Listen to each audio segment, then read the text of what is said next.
اگر یزید نے کربلا والوں پر ظلم و ستم کیا ہے تو مدینے والوں پر بھی کیا ہے. اس نے مدینہ پر حملہ کیا. پتہ ہے کتنے قرہ شہید ہوئے؟ بعضوں نے کہا 700, بعضوں نے کہا 1700.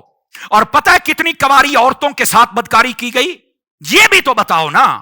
یہ اتنا ظلم و ستم کس نے کیا ہے؟ اگر یزید نے کربلا والوں پر ظلم و ستم کیا ہے تو مدینے والوں پر بھی کیا ہے.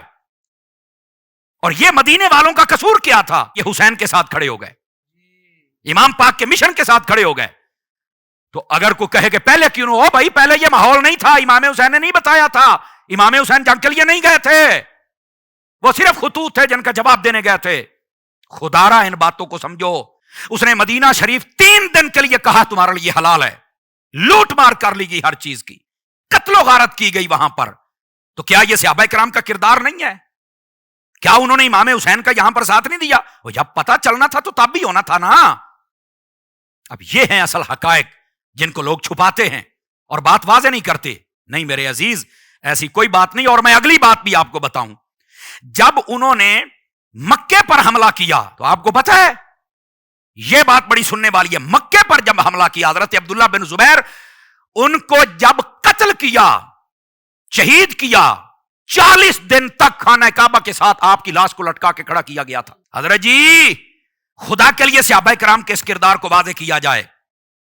اور یہ حضرت حافظ صاحب آپ کو, آپ کی ٹیم کو, آپ کے ادارے کو لاکھوں سلام جنہوں نے یہ موضوع رکھا ہے تاکہ لوگوں کے سامنے حقائق پہنچے. 40 دن تک لاش کل لٹکی رہی. اور یہ پتہ کون ہے؟ عبداللہ بن زبیر. میں تھوڑی سی ہسٹری بیک جانا چاہتا ہوں. یہ صدیقیون نسل ہے, سمجھ آ رہی ہے جی؟ ہاں, ان کا رشتہ صدیق اکبر کے ساتھ ہے, ٹھیک ہے. اور یہ وہ ہے نبی پاک علیہ السلام نے ایک مرتبہ حجامہ کروایا, اس کو فسد کہتے ہیں. تو جب خون کا پیالہ بھر گیا نا تو فرمایا اس کو وہاں پھینکو جہاں کوئی دیکھے نہیں. تو آپ جب لے کے گئے نا تو آپ نے پھینکنے کا ارادہ کیا. دیکھو اے صدیقیوں کا خون کیسے جوش مارتا ہے محبت اور عشق رسول میں. حضرت عبداللہ بن زبیر جب پھینکنے لگے تو خیال آیا کہ یار یہاں پر تو کسی جانور کے پاؤں آ سکتے ہیں, کسی انسان کے, یہ بے ادبی ہو سکتی ہے. اور حضور نے فرمایا وہاں پر دفن کرنا کو دیکھے نا. بس پھر عشق اور عقل کا مقابلہ شروع ہو گیا, عشق جیت گیا. آپ نے پیالہ منہ سے لگایا, پی گئے. حضور صلی اللہ علیہ وسلم آپ پی گئے. جب واپس آئے غیبوں پر خبردار نبی صلی اللہ علیہ وسلم, آپ نے فرمایا عبداللہ بن زبیر کہاں دفن کر کے آئے ہو؟ فرمایا وہاں جہاں کو دیکھے نا. فرمایا اس کا مطلب ہے پی گئے ہو, پیٹ میں رکھ لیا ہے.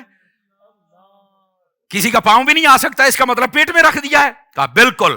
تو وہاں پر ایک تو بات یہ ہے کہ یہ بات واضح ہے, نبی پاک صلی اللہ علیہ وسلم نے کئی اور صحابہ کرام کے لیے بھی فرمایا ہوا ہے جنہوں نے آقا کریم صلی اللہ علیہ وسلم کے خون کا قطرہ بھی, ایک جنگ میں ایسا بھی واقعہ خون کا قطرہ تھا وہ پی گئے. فرمایا تیرے اوپر جہنم کو حرام کر دیا گیا ہے. ایک قطرہ جس میں آ جائے وہ جہنم سے آزاد ہے. تو حسین تو ہے ہی خون رسول, آل رسول کا کیا مقام ہے. اور عبداللہ بن زبیر نے تو پورا پیالہ پیا ہوا ہے. یہاں پر یہ بات اور عشق والوں نے لکھی ہے, فرمایا خون تو ہمارا پی لیا ہے, اس کا حق بھی ادا کرنا پڑے گا. یہ جب موقع آیا تو ان کی جو والدہ تھی اتنی بوڑھی ہو چکی تھی کہ ان کی آنکھوں کے یہ پلکیں پکڑ کر اوپر کر کے دیکھنا پڑتا تھا. اتنی ڈھلکی ہوئی تھی کہ ان کو نظر نہیں آتا تھا جب تک پکڑ کے اوپر نہیں دیکھتے تھے. تو آپ کی جب لاشا مبارک لٹکا ہوا تھا تو آپ ایسے ہٹاتی تو بجائے اس کے کہ واویلا ماتم کرتی اور روتی اور پیٹتی اور گریبان پھاڑتی اور چہرے پہ تھپڑ مارتی, بال بکھیرتی, دوپٹہ اتارتی, نہیں کیا یہ اہل بیت اور صحابہ کرام نے. وہاں پر پتہ کیا کہا؟ بیٹا تو نے رسول اللہ کا خون مبارک جب پیا تھا تو تجھے کہا گیا تھا حق ادا کرنا پڑے گا. بیٹا وہ حق یہ ادا کرنا پڑے گا. اس کا مطلب ہے جس نے پیالہ پیا اگر اسے سولی پر چڑھنا پڑا تو جس میں خون تھا اس نے پر نیزے پر چڑھ کے قرآن تو پڑھنا ہی تھا نا. یہ ہیں اصل حقائق.